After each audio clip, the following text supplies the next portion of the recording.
വിശുദ്ധ ലൂക്കാ എഴുതിയ സുവിശേഷം അധ്യായം 5. ആദ്യത്തെ ശിഷ്യന്മാർ.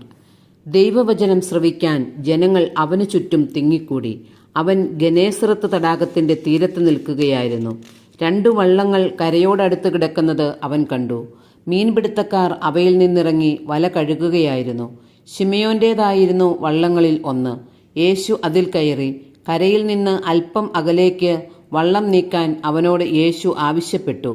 അതിലിരുന്ന് അവൻ ജനങ്ങളെ പഠിപ്പിച്ചു. സംസാരിച്ചു തീർന്നപ്പോൾ അവൻ ശിമയോനോട് പറഞ്ഞു, ആഴത്തിലേക്ക് നീക്കി മീൻ പിടിക്കാൻ വലയിറക്കുക. ശിമയോൻ പറഞ്ഞു, ഗുരു, രാത്രി മുഴുവൻ അധ്വാനിച്ചിട്ടും ഞങ്ങൾക്ക് ഒന്നും കിട്ടിയില്ല. എങ്കിലും നീ പറഞ്ഞതനുസരിച്ച് ഞാൻ വലയിറക്കാം. വലയിറക്കിയപ്പോൾ വളരെയേറെ മത്സ്യങ്ങൾ അവർക്ക് കിട്ടി. അവരുടെ വല കീറിത്തുടങ്ങി. അവർ മറ്റേ വള്ളത്തിലുണ്ടായിരുന്ന കൂട്ടുകാരെ ആംഗ്യം കാണിച്ച് സഹായത്തിന് വിളിച്ചു. അവർ വന്ന് 2 വള്ളങ്ങളും മുങ്ങാറാകുവോളം നിറച്ചു. ശിമയോൻ പത്രോസ് ഇത് കണ്ടപ്പോൾ യേശുവിൻ്റെ കാൽക്കൽ വീണ്, കർത്താവേ, എന്നിൽ നിന്ന് അകന്നു പോകണമേ, ഞാൻ പാപിയാണ് എന്ന് പറഞ്ഞു. എന്തെന്നാൽ തങ്ങൾക്ക് കിട്ടിയ മീനിന്റെ പെരുപ്പത്തെപ്പറ്റി ശിമയോനും കൂടെ ഉണ്ടായിരുന്നവരും അത്ഭുതപ്പെട്ടു. അതുപോലെ തന്നെ അവന്റെ പങ്കുകാരായ സെബദി പുത്രന്മാർ യാക്കോബും യോഹന്നാനും വിസ്മയിച്ചു. യേശു ശിമയോനോട് പറഞ്ഞു, ഭയപ്പെടേണ്ട, നീ ഇപ്പോൾ മുതൽ മനുഷ്യരെ പിടിക്കുന്നവനാകും. വള്ളങ്ങൾ കരയ്ക്കടുപ്പിച്ചതിനു ശേഷം എല്ലാം ഉപേക്ഷിച്ച് അവർ അവനെ അനുഗമിച്ചു. കുഷ്ഠരോഗിയെ സുഖപ്പെടുത്തുന്നു. പിന്നീടൊരിക്കൽ യേശു ഒരു പട്ടണത്തിലായിരിക്കുമ്പോൾ ഒരു കുഷ്ഠരോഗി വന്ന് അവനെ കണ്ട് സാഷ്ടാംഗം വീണു പ്രാർത്ഥിച്ചു, കർത്താവേ, അങ്ങേക്ക് മനസ്സുണ്ടെങ്കിൽ എന്നെ ശുദ്ധനാക്കാൻ കഴിയും. യേശു കൈനീട്ടി അവനെ തൊട്ടുകൊണ്ട് പറഞ്ഞു, എനിക്ക് മനസ്സുണ്ട്, നിനക്ക് ശുദ്ധിയുണ്ടാകട്ടെ. തൽക്ഷണം കുഷ്ഠം അവനെ വിട്ടുമാറി. യേശു അവനോട് പറഞ്ഞു, ഇക്കാര്യം നീ ആരോടും പറയരുത്. പോയി നിന്നെ തന്നെ പുരോഹിതന് കാണിച്ചു കൊടുക്കുകയും മോശ കൽപ്പിച്ചിട്ടുള്ളതനുസരിച്ച് ജനങ്ങൾക്ക് സാക്ഷ്യത്തിനായി ശുദ്ധീകരണ കാഴ്ചകൾ സമർപ്പിക്കുകയും ചെയ്യുക. എന്നാൽ യേശുവിൻ്റെ കീർത്തി പൂർവാധികം വ്യാപിച്ചതേയുള്ളൂ. അവൻ്റെ വാക്കു കേൾക്കുന്നതിനും രോഗശാന്തി നേടുന്നതിനും വേണ്ടി വളരെ ആളുകൾ തിങ്ങിക്കൂടി. അവനാകട്ടെ വിജനപ്രദേശങ്ങളിലേക്ക് പിൻവാങ്ങി അവിടെ പ്രാർത്ഥിച്ചുകൊണ്ടിരുന്നു. തളർവാദ രോഗിയെ സുഖപ്പെടുത്തുന്നു. ഒരു ദിവസം യേശു പഠിപ്പിച്ചുകൊണ്ടിരിക്കുമ്പോൾ ഗലീലയിലെ എല്ലാ ഗ്രാമങ്ങളിൽ നിന്നും യൂദയായിൽ നിന്നും ജെറുസലേമിൽ നിന്നും ഫരിസേയരും നിയമ അധ്യാപകരും അവിടെ വന്നുകൂടി. രോഗികളെ സുഖപ്പെടുത്താൻ കർത്താവിൻ്റെ ശക്തി അവനിൽ ഉണ്ടായിരുന്നു. അപ്പോൾ ചിലർ ഒരു തളർവാദ രോഗിയെ കിടക്കയിൽ എടുത്തുകൊണ്ടുവന്നു. അവർ അവനെ അകത്ത് യേശുവിൻ്റെ മുമ്പിൽ കൊണ്ടുവരാൻ പരിശ്രമിച്ചു. ജനക്കൂട്ടം നിമിത്തം അത് സാധിക്കാത്തതുകൊണ്ട് അവർ പുരമുകളിൽ കയറി ഓടിളക്കി കിടക്കയോടെ അവനെ യേശുവിൻ്റെ മുമ്പിലേക്ക് ഇറക്കി. അവരുടെ വിശ്വാസം കണ്ട് അവൻ പറഞ്ഞു, മനുഷ്യ, നിന്റെ പാപങ്ങൾ ക്ഷമിക്കപ്പെട്ടിരിക്കുന്നു.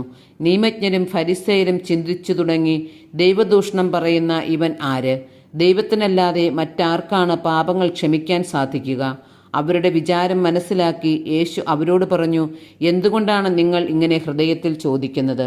ഏതാണ് എളുപ്പം, നിന്റെ പാപങ്ങൾ ക്ഷമിക്കപ്പെട്ടിരിക്കുന്നു എന്ന് പറയുന്നതോ എഴുന്നേറ്റ് നടക്കുക എന്ന് പറയുന്നതോ? ഭൂമിയിൽ പാപങ്ങൾ ക്ഷമിക്കാൻ മനുഷ്യപുത്രന് അധികാരമുണ്ട് എന്ന് നിങ്ങൾ അറിയേണ്ടതിന് യേശു തളർവാദ രോഗിയോട് പറഞ്ഞു, ഞാൻ നിന്നോട് പറയുന്നു, എഴുന്നേറ്റ് കിടക്കയുമെടുത്ത് വീട്ടിലേക്ക് പോവുക. ഉടനെ എല്ലാവരും കാണുകെ അവൻ എഴുന്നേറ്റ് കിടക്കയുമെടുത്ത് ദൈവത്തെ സ്തുതിച്ചുകൊണ്ട് വീട്ടിലേക്ക് പോയി. എല്ലാവരും വിസ്മയഭരിതരായി ദൈവത്തെ മഹത്വപ്പെടുത്തി. അവർ സംഭ്രമത്തോടെ പറഞ്ഞു, അസാധാരണ സംഭവങ്ങൾ ഇന്നു നാം കണ്ടിരിക്കുന്നു. ലേവിയെ വിളിക്കുന്നു. ഇതിനുശേഷം അവൻ പോകും വഴി ലേവി എന്നൊരു ചുങ്കക്കാരൻ ചുങ്കസ്ഥലത്ത് ഇരിക്കുന്നത് കണ്ടു.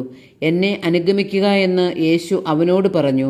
അവൻ എല്ലാം ഉപേക്ഷിച്ച് എഴുന്നേറ്റ് അവനെ അനുഗമിച്ചു.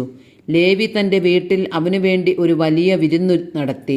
ചുങ്കക്കാരുടെയും മറ്റുള്ളവരുടെയും ഒരു വലിയ ഗണം അവരോടൊപ്പം ഭക്ഷണത്തിനിരുന്നു. ഫരിസേയരും നിയമജ്ഞരും പിറുപിറുപ്പോടെ അവൻ്റെ ശിഷ്യരോട് പറഞ്ഞു, നിങ്ങൾ ചുങ്കക്കാരോടും പാപികളോടുമൊത്ത് തിന്നുകയും കുടിക്കുകയും ചെയ്യുന്നത് എന്ത്? യേശു അവരോട് പറഞ്ഞു, ആരോഗ്യമുള്ളവർക്കല്ല, രോഗികൾക്കാണ് വൈദ്യനെ ആവശ്യം. ഞാൻ വന്നിരിക്കുന്നത് നീതിമാന്മാരെ വിളിക്കാനല്ല, പാപികളെ പശ്ചാത്താപത്തിലേക്ക് ക്ഷണിക്കാനാണ്. ഉപവാസത്തെ സംബന്ധിച്ച് തർക്കം. അവർ അവനോട് പറഞ്ഞു, യോഹന്നാന്റെ ശിഷ്യർ പലപ്പോഴും ഉപവസിക്കുകയും പ്രാർത്ഥിക്കുകയും ചെയ്യുന്നു.